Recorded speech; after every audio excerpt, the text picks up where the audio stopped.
लड़की ने अपने आशिक को घर मिलने के लिए बुलाया। जैसे ही वो आशिक इस लड़की के घर में दाखिल होता है, उतनी ही देर में एक और शख्स उसी दरवाजे से घर में दाखिल होता है और फिर वो लड़की के सर के ऊपर गोली मारता है और साथ साथ उस आशिक को भी गोली मार देता है।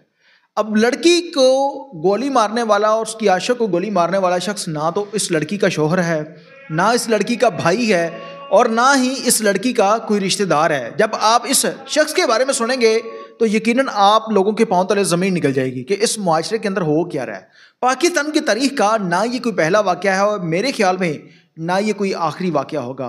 रोज़ाना की बुनियाद पर वाक़यात रिपोर्ट हो रहे हैं और पहले से अब इस तरह के जो वाक़यात हैं उनमें तेज़ी देखने को मिल रही है कि जब भी कोई भी खातून किसी भी शख्स को जो है वो अपने जिस्म की लज़्ज़त के लिए मरवा देती है। अब ये वाक़या कहाँ का था, हुआ क्या था, अब ये वीडियो सोशल मीडिया के ऊपर वायरल है। तमाम तर तफसीलात हैं क्या बताएंगे आज के इस व्लॉग में। अस्सलाम वालेकुम नाज़रीन, आप देख रहे हैं 42 HD TV। मैं हूं आपको मेज़बान उमर अली। नाज़रीन, पाकिस्तान की तारीख का अफसोसनाक वाक़या आप लोगों के सामने रखने जा रहा हूँ। मेरे ख्याल में इस तरह का वाक़या, ये जो वाक़या हुआ है, इससे पहले कोई ऐसा वाक़या रिपोर्ट नहीं हुआ होगा कि एक लड़की, उसके दो आशिक थे और एक को उसने घर मिलने के लिए बुलाया और दूसरा भी उसके पीछे आ जाता है। अब जो दूसरा आशिक था वो असल में उसका पहला आशिक था, उसने उस लड़की को भी मार दिया और उस आशिक को भी मार दिया।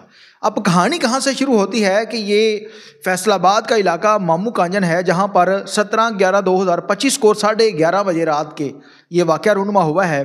अब इसके पीछे जो कहानी थी वो कुछ यूँ थी कि 18 साला सना, जिसके वालिद का नाम रुस्तम था, इसने अपनी बेटी की शादी, यानी कि रुस्तम ने अपनी बेटी की शादी तय की और जब बेटी की रुखसी होकर वो अपने घर चली जाती है, क्योंकि लड़की का असल जो घर है वो उसके शोहर का घर होता है, वहाँ पर ये लड़की एक दिन छत के ऊपर कपड़े सुखाने के लिए जाती है।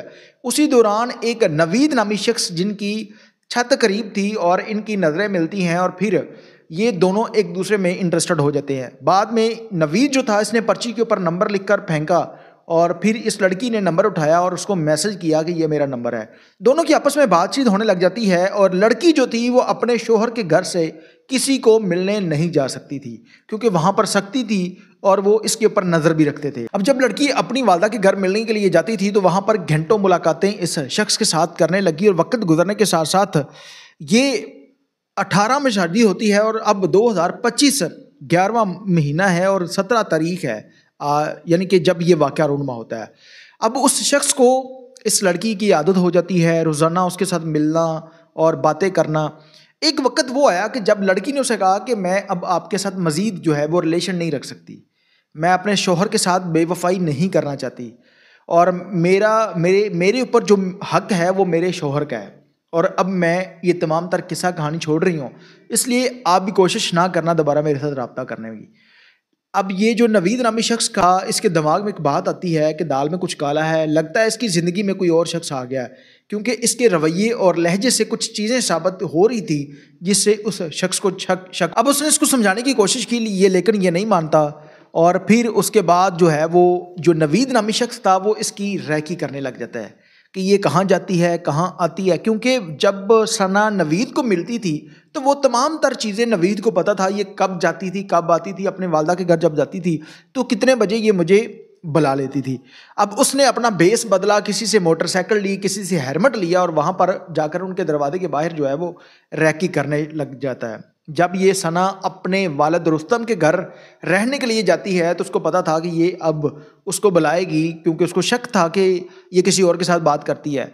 अब होता कुछ यूँ है कि रात के 11:30 बजे 17 तारीख का ये वाक़या है कि एक शख्स आता है जो कि इसकी नज़रों के सामने उस घर में दाखिल हो जाता है। उसने आगे से दरवाज़ा खोला था, अब फौरी नवीद भी उसके पीछे दाखिल हो जाता है उस घर के अंदर। अब जैसे ही उस घर में दाखिल हुआ तो सना ने नवीद को देखा और हक्की बक्की रह गई, उसके पाँव तले ज़मीन निकल गई कि मैंने इसको झूठ बोला था कि मैं अपने शौहर के साथ वफा करना चाहती हूँ, लेकिन असल में तो मैं किसी और के साथ मिलना चाहती थी। अब नवीद शुदा इसे इस बात का गुस्सा था और उसने कहा कि अच्छा ये मामला है। अब जो अली हसन था, इसे किसी बात का नहीं पता था, उसने नवीद को मारना शुरू किया। आपस में गुत्थम गुत्था होते हैं तो जो नवीद था इसके पास पिस्टल मौजूद थी, इसने निकाली और सना को फायर मारा, वो ज़मीन के ऊपर गिरेगी। फिर ये दूसरा फायर मारने लगता है अली हसन को, उसने पिस्टल पकड़कर नीचे किया तो नवीद के पाँव के ऊपर फायर लग जाता है। इस तकलीफ को बर्दाश्त करता है और फिर दूसरा फायर अली हसन को मारता है और वो भी ढेर हो जाता है।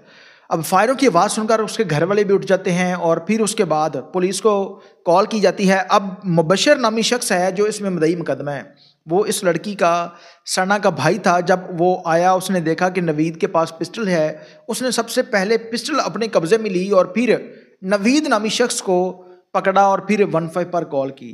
पुलिस की भारी नफरी मौके पर पहुंचती है और फिर दोनों डेड बॉडीज को तहवील में लेने के बाद इनका पोस्टमार्टम करवाया जाता है और फिर नवीद नामी शख्स को अस्पताल मुंतकिल किया जाता है। इस शख्स की जान बच सके और इससे वो तमाम तर चीज़ें जो है वो उगलवाई जाएं, असल में मामला क्या था। अब जैसे ही नवीद नामी शख्स होश में आया और पुलिस ने पूछा बताएं क्या मामला था, आपने क्यों मारा है, तो फिर वो शख्स पूरी कहानी खुलकर बताता है पुलिस को कि इस लड़की ने मेरे साथ दोस्ती की, मुझे छोड़कर उसके साथ दोस्ती की और मुझे कहती थी कि मैं अपने शोहर के साथ वफा करना चाहती हूँ, जिस पर मुझे गुस्सा था और मैंने इन लोगों को रंगी हाथों पकड़ा था और फिर मुझे बर्दाश्त नहीं हुआ और मैंने उसको मार दिया, उस लड़की को भी मार दिया। अब एक खातून की वजह से 4 घर बर्बाद हुए, एक वो जो उसका शोहर था, दूसरा लड़की का, तीसरा उसके आशिक का, चौथा जिसने मारा है। यानी कि इस तरह का वाक़या आपने ज़िंदगी में पहले कभी नहीं सुना होगा कि एक लड़की के दो आशिक हैं, 23 साल उम्र है और तीसरा उसका शोहर भी है।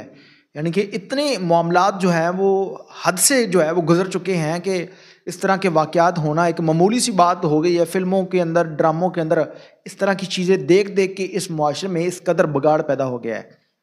अब ये शख्स पकड़ा गया है, दोनों डेड बॉडीज़ जो है वो उनके वर्सा के हवाले कर दी गई हैं और अब देखते हैं कि पुलिस इस शख्स को सज़ा जदा क्या देती है।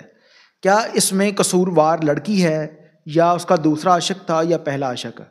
तमाम तरह लोगों ने इस प्रोग्राम से क्या कुछ सीखा है, इस वीडियो के नीचे दिए गए कमेंट सेक्शन के अंदर अपनी कीमती राय का इज़हार ज़रूर कीजिएगा। इसके साथ अपने मेज़बान उमैर अली को इजाज़त दीजिए और देखते रहिए मेरा डिजिटल चैनल अल्लाह ने के बाद।